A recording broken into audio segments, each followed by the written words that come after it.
बुराड़ी विधानसभा क्षेत्र के लोगों को मेरा नमस्कार। मैं भव्य भारत टाइम न्यूज़पेपर से न्यूज चैनल से संघर्ष कुमार और हमारे साथ में है शालिनी गुप्ता जी मेट्रोपोलिट न्यूज से और प्रेमपाल प्रजापति जी, आप अच्छी तरह से इनको जानते होंगे मानवाधिकार हक न्यूज से। तो हम विधानसभा की चर्चा करने बैठे हैं क्योंकि दिल्ली सरकार को 1 साल हुआ जा रहा है और रेखा गुप्ता की सरकार जश्न की तैयारी कर रही है। तो हम ये इस बात पर चर्चा करेंगे कि 1 साल में बुराड़ी को क्या मिला। तो क्या लगता है प्रेमपाल जी, क्या मिला बुराड़ी को इस 1 साल के अंदर?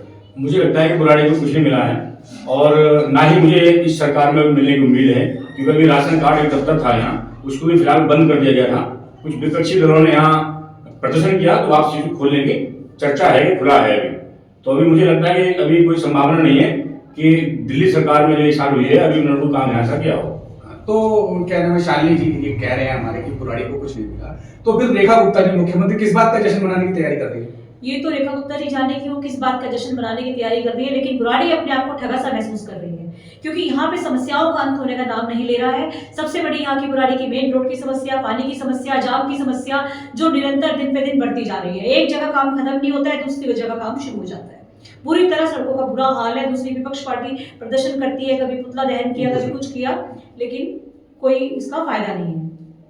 आप बताइए संघर्ष कुमार जी, आप काफी दिनों से हम मीडिया का भी काम कर रहे हैं और सामाजिक भी हैं और इस क्षेत्र में रहते भी हैं। आपको क्या लगता है कि कांग्रेस की सरकार भी आपने देखी है और आम आदमी पार्टी की भी सरकार आपने देखी है और 1 साल से बीजेपी की सरकार भी आपने देखी है, क्या परिवर्तन बुराड़ी को मिला? देखो, सबसे बड़ी तो एक सच्चाई ये है, आप आम आदमी पार्टी से पूछो या भाजपा से पूछो, कैमरे पे नहीं बोलेंगे, लेकिन वो कांग्रेस की शीला दीक्षित सरकार की तारीफ करते हैं क्योंकि जो काम उस समय हुआ वो काम पिछले 15 सालों से नहीं हो रहा है। आम आदमी पार्टी की सरकार आई, केजरीवाल जी ने बड़े बड़े दावे किए, हमने सबने सुना कि रामलीला मैदान में बैठ के बड़े बड़े दावे किए। तो दिल्ली की जनता ने उन्हें दिए ना, लगातार 4 बार जिताया। विधायक तो हमारे 4 बार जीत चुके और केजरीवाल जी भी लगातार 3 बार जीते। लेकिन क्या जब उन्होंने वादे किए थे, उनके वादे भी पॉलिटिकल हो गए ना, क्योंकि वो कहते हैं कि इस कुर्सी में कोई प्रॉब्लम है। जो बात उन्होंने कही थी खुद केजरीवाल ने ही साबित कर दी कि वाकई में इस कुर्सी में प्रॉब्लम है, क्योंकि 11 साल लगातार मुख्यमंत्री रहने पर उन्होंने दिल्ली के लोगों का विश्वास तोड़ा और इसीलिए दिल्ली के लोगों ने उनको चौथी बार जीतने नहीं दिया। तो कहीं ना कहीं इसका मतलब अरविंद केजरीवाल फेल हुए। और बात करूं मैं बुराड़ी की, आपने बुराड़ी के बारे में पूछा, तो विधायक तो चौथी बार जीत गए। बुराड़ी के लोगों ने चौथी बार विधायक संजीव झा पे भरोसा किया, लेकिन हालत क्या है? क्या हालत में सुधार? आप ही बताइए, क्या हालत में सुधार हुआ? मुझे जो लगता है कि आजकल जो देखने को मिल रहा है, हम लगातार क्षेत्र में घूम रहे हैं और लोगों से संपर्क कर रहे हैं, मुझे जो सुनने को मिलता है, मुझे देखने को मिला, ये लगा कि ये भी कह सकते हैं हम कि बुराड़ी की सड़कों खोदो अभियान चल रहा है। ऐसी कोई सड़क नहीं बची है जिससे जनता निकल सके और उस पर खोदने का काम सरकार ने ना किया हो। विधायक जी कहीं भी देखने को नहीं मिलते हैं, ना देखने को समस्या सुनते हैं और ना ही जनता के संपर्क में रहते हैं। कितनी बड़ी समस्या हो। शालिनी जी, सबसे बड़ी बात तो ये है कि अभी विधायक जी ने साल भर में जो सरकार आई है रेखा गुप्ता की, तो विधायक जी ने बड़े इंटरेस्टिंग सवाल पूछे विधानसभा में। लेकिन मैं ये पूछना चाहता हूं विधायक जी आपसे कि ये सवाल आपने अपनी सरकार रहते हुए क्यों नहीं उठाए? जब आपकी सरकार थी, ठीक है, जब विधायक की सरकार होती है तो ज्यादा काम कर सकता है। अभी तो आप बहाना बना दोगे कि भाजपा की सरकार है, हमें काम नहीं करने दिया जा रहा, तो इस पे आप क्या कहोगे? 4 बार विधायक रहने के बाद उनसे कोई काम नहीं किया गया। ये केजरीवाल सरकार हो या रेखा गुप्ता सरकार हो, हमें तो लगता है ये सरकार सिर्फ झूठे वादे और झूठे दावों की सरकार है। तो फिर जनता क्यों इनको बार-बार वोट देती है? क्यों प्रेमपाल जी? एक उम्मीद पे बात एक बोले कि यहाँ भाजपा गठबंधन में चुनाव लड़ती है और गठबंधन में लड़ने के बावजूद क्या है कि भाजपा के जो कार्यकर्ता हैं वो एनडीए की तरफ उम्मीदवार को वोट देना पसंद नहीं करती है। अगर ये मुद्दा आमने सामने मुकाबला हो जाए तो कहीं ना कहीं संजीव झा चुनाव को हारने का मुंह देखना पड़ सकता है। प्रेमपाल जी, आपने बड़ी इंटरेस्टिंग बात की, क्योंकि पिछली बार विधायक बहुत बड़े मार्जिन से जीते थे और दिल्ली में पूरा शोर मचा था, लेकिन इस बार वो सिर्फ 19,000 वोटों से जीते। तो आपकी बात बिल्कुल ठीक है, मुझे भी लगता है शालिनी जी कि अगर भाजपा जो बार बार लगातार गलती कर रही है, 2 बार उन्होंने गठबंधन में दी, शैलेंद्र कुमार को दी, और शैलेंद्र कुमार जब पहली बार इलेक्शन लड़ा, इलेक्शन हारने के बाद इलाके से गायब होकर 5 साल तक बिल्कुल नहीं आया। आप हमने सबने देखा। अब फिर वो इलेक्शन लड़ा, सरकार को 1 साल हो गए, लेकिन क्या शालिनी जी आपको लगता है 1 साल बाद कहीं शैलेंद्र कुमार कहीं दिखे?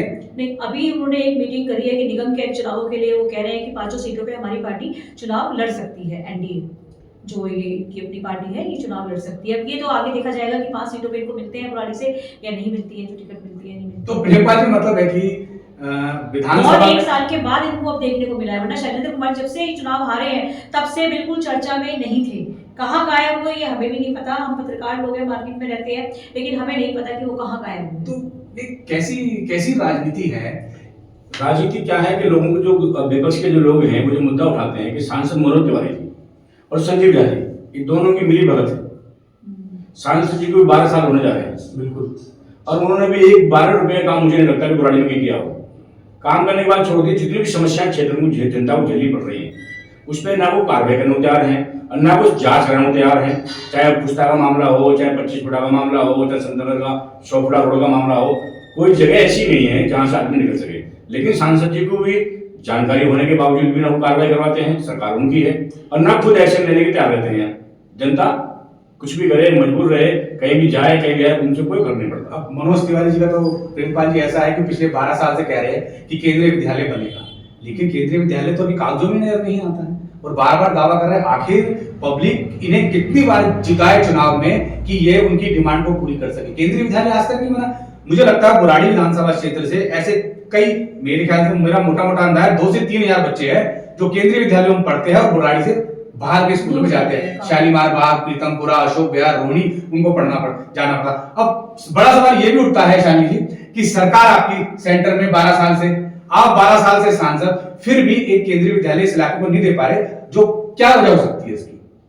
बताइए आप। प्रेमपाल जी, आप बताइए इसके बारे में, राजनीति के बारे में थोड़ा सा। ऐसा है कि उन्होंने कभी कोशिश नहीं की।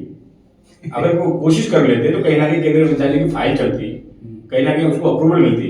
लेकिन आज भी कागजों में सिर्फ घोषणा करते हैं, कोई गंभीरता से उस स्कूल के बारे में ना कहते हैं ना सोचते हैं। एक बात सुनिए, मैं आपको छोटी बता देता हूँ। मैंने एक बार पत्र लिखा सांसद जी को कि इस इलाके में कम से कम 10 लाख लोगों की आबादी है और यहाँ को फायर का स्टेशन नहीं है। कोई बड़ी घटना में आगे हो जाती है, छोटी मोटी या बड़ी घटना हो जाती है, तो जहांगीरपुर से या रूपनगर से गाड़ियां आती हैं। उस बात को भी लेकर कम से कम लगभग 2-3 साल हो गए होंगे, आज उसको कार्रवाई नहीं की है।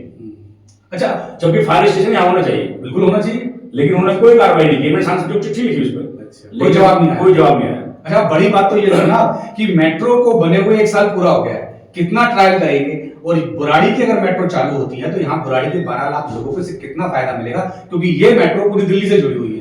कनेक्टिविटी बहुत अच्छी है यहाँ पे। अगर ये मेट्रो चालू हो जाती है, और ट्रायल हमेशा 1 जनवरी को चालू हुई, पिछले साल से ये ट्रायल चलते आ रहे हैं कि अब चालू होगी, अब चालू होगी, लेकिन ये चालू होने का नाम नहीं ले रही है।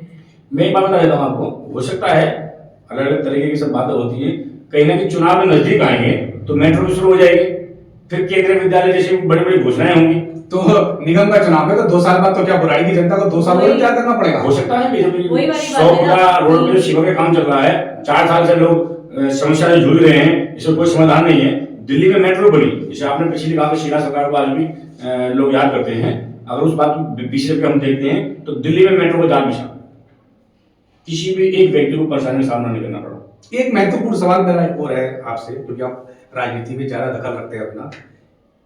कांग्रेस कहीं ना कहीं विपक्ष की भूमिका निभाने में बुराड़ी में पूरी तरह से नाकाम है और कहीं ना कहीं गुटों में भी बटी हुई है। आज बुराड़ी को एक समय में कांग्रेसी माना जाता था, अब यहाँ पे 2 समस्याएं हैं। एक तो विपक्ष की भूमिका निभाने में कांग्रेस बिल्कुल नाकाम है और 2 गुटों में बटी हुई है। एक गुट अगर कहीं दिखता है तो दूसरा गुट नहीं दिखता।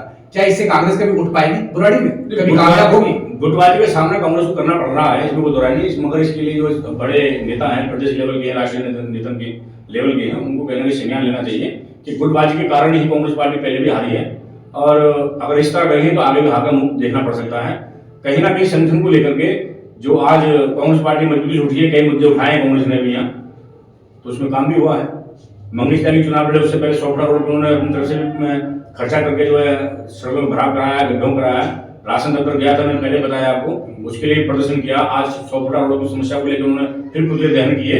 तो यहाँ काम करते रहे विपक्ष की भूमिका, लेकिन क्या है कि यहाँ पे झूठ का जो मुद्दा था 2012 में एक पार्टी बनी थी, उसे झूठ का मुद्दा इतना बनाया कि लोग उसके हवा में गए और कांग्रेस पार्टी को हार का मुंह देखना पड़ा। समरेश जी, आप बताइए, जो बीजेपी की सरकार है, उत्तर गुप्ता सरकार ने जो ये आरोग्य मंदिर के नाम से मोहल्ला क्लिनिक को कन्वर्ट किया, उसके बारे में आपको क्या लगता है, क्या कहा जा सकता है, आप क्या कहना चाहेंगे? देखिए, मुझे कहीं ना कहीं ऐसा लगता है कि कोई भी राजनीतिक पार्टी हो, हमने आम आदमी पार्टी को देखा 11 साल और अब 1 साल से भाजपा को देख रहे हैं, जनता की आंखों में धूल झोंकने का काम हो रहा है। बुराड़ी में मोहल्ला क्लिनिक थी पहले। अब आपको एक बात बताऊं कि आम आदमी पार्टी ने मोहल्ला क्लिनिक बनाई, लेकिन इससे पहले बुराड़ी में कई डिस्पेंसरियां थी जो कांग्रेस के समय से चली आ रही थी। अब आम आदमी पार्टी ने क्या किया, तो कुछ को नाम चेंज कर दिया, मोहल्ला क्लिनिक में कन्वर्ट कर दिया। अब रेखा सरकार क्या कर रही है कि उन्हीं मोहल्ला क्लिनिक को आरोग्य मंदिर बना रही है। तो ये तो सीधा सीधा जनता की आंखों में धूल झोंकने का काम हो रहा है। तो कहने का मतलब यही है कि इसमें जो बुराड़ी की जनता है, आम जनता जो भी है, वो अपने आप को ठगा सा महसूस करती है। वही सही बात कही है कि ये सिर्फ झूठे वादे और झूठे दावों की सरकार है। तो बुराड़ी विधानसभा के लोगों को मैं बताना चाहता हूं कि बुराड़ी विधानसभा एक ऐसी जगह है, यहाँ पे एक नहीं 8 जनप्रतिनिधि है। भारतीय जनता पार्टी से सांसद है, आम आदमी पार्टी से विधायक है, और 5 निगम पार्षद भाजपा से है और 3 निगम पार्षद आम आदमी पार्टी से है। तो इसके बाद भी बुराड़ी विधानसभा का सबसे बुरा हाल है। तो मेरी बुराड़ी विधानसभा के लोगों से अपील है कि उन्हें खुद आगे आना होगा, अपनी समस्याओं का समाधान करने के लिए उन्हें आगे आना होगा, क्योंकि ये 8 जनप्रतिनिधि का रवैया तो हम सब देख रहे हैं। नमस्कार। कर दो। इसका क्या रिएक्शन बोलो।